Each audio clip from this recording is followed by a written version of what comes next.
now a slightly different version of that inversely proportional relationship. We've now got not just 1 over x, but 1 over x minus 2.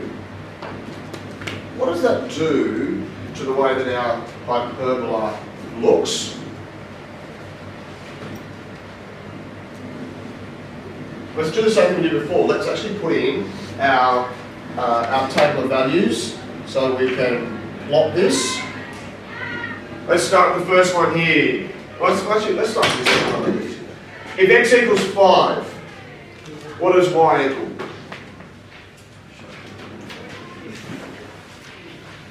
If x equals 5, what does y equal? 1 over 3. Did I hear that? That's the right answer. If x equals 4, what does y equal? Half. Yeah. If x equals 3, 1.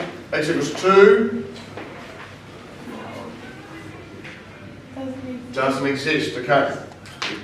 X equals 1.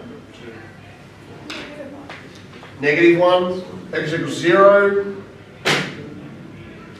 Negative a half. X equals negative 1. Negative a third. Okay, and again we see that symmetry in the y row.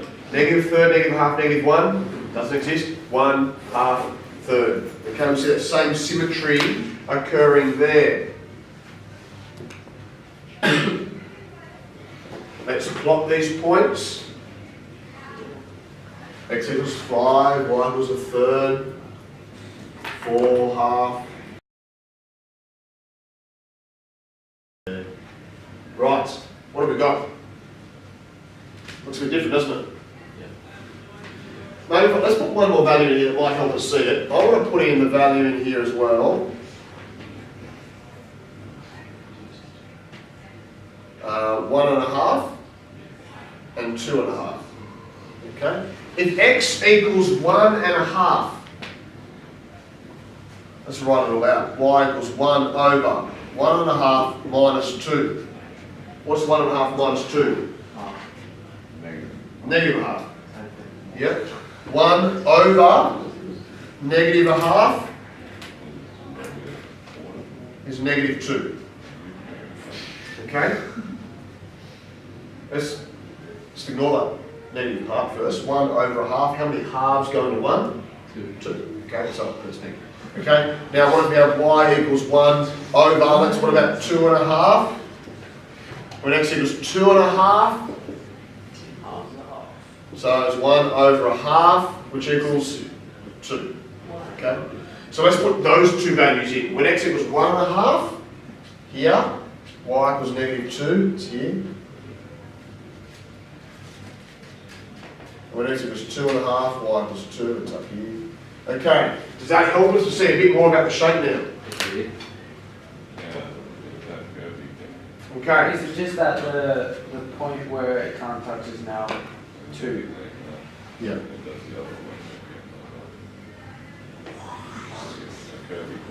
Okay, so we've now got, again, two shapes that kind of like reflections of each other or have some kind of rotational symmetry, but not around the centre now. They're not rotating around the centre. Oh, sorry, not around the origin, I should say. Okay? And now we can have an x equals 0 value. Before we couldn't have x equals 0, but now we can. And so our asymptotes are no longer the same as we had before.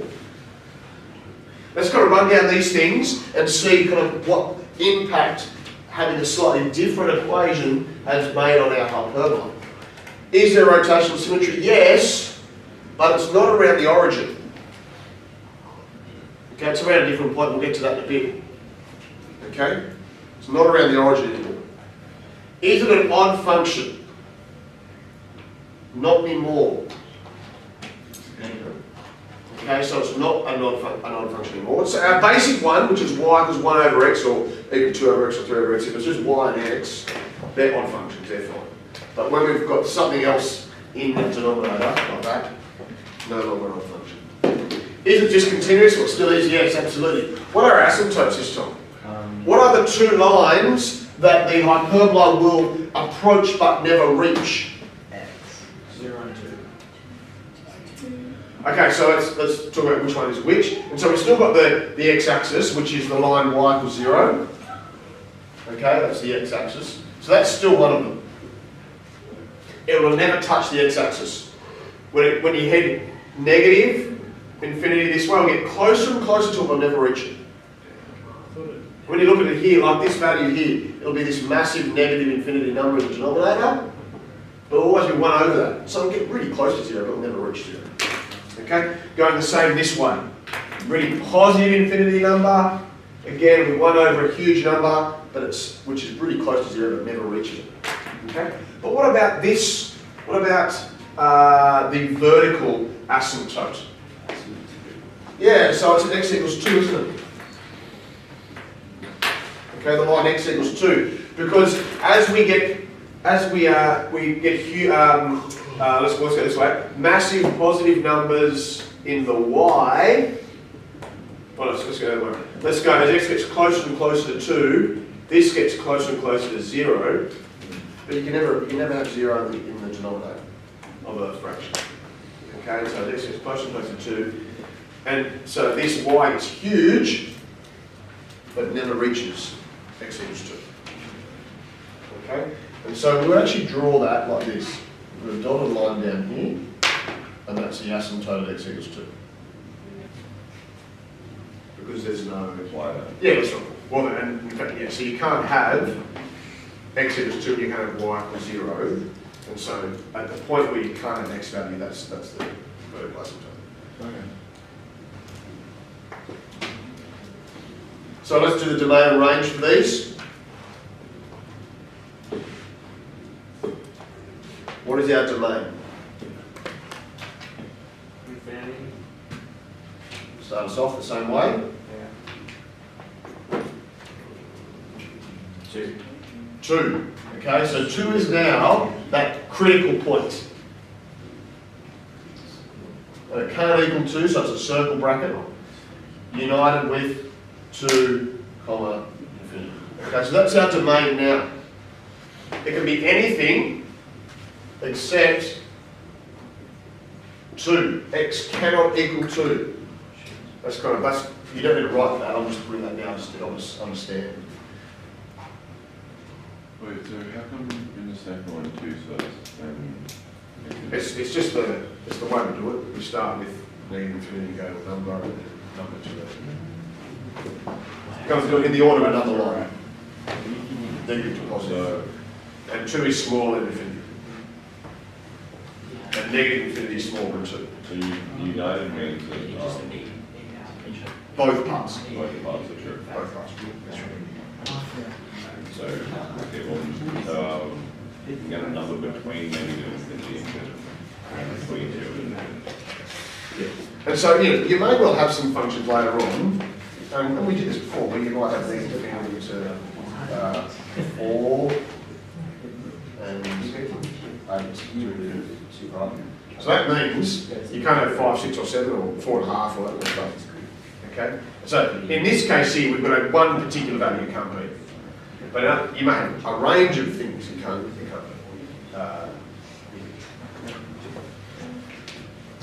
Okay, and what's our range of our function?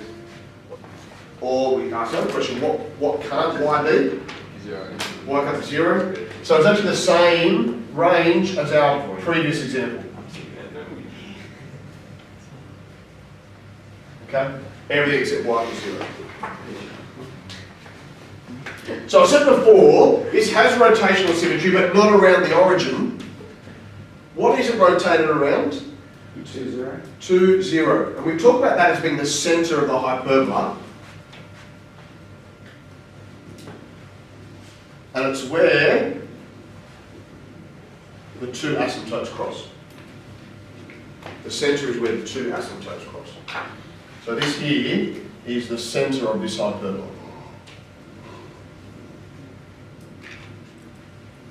Now I don't want to make things too confusing or complicated. But what we end up with is actually a form of the hyperbola looks like this,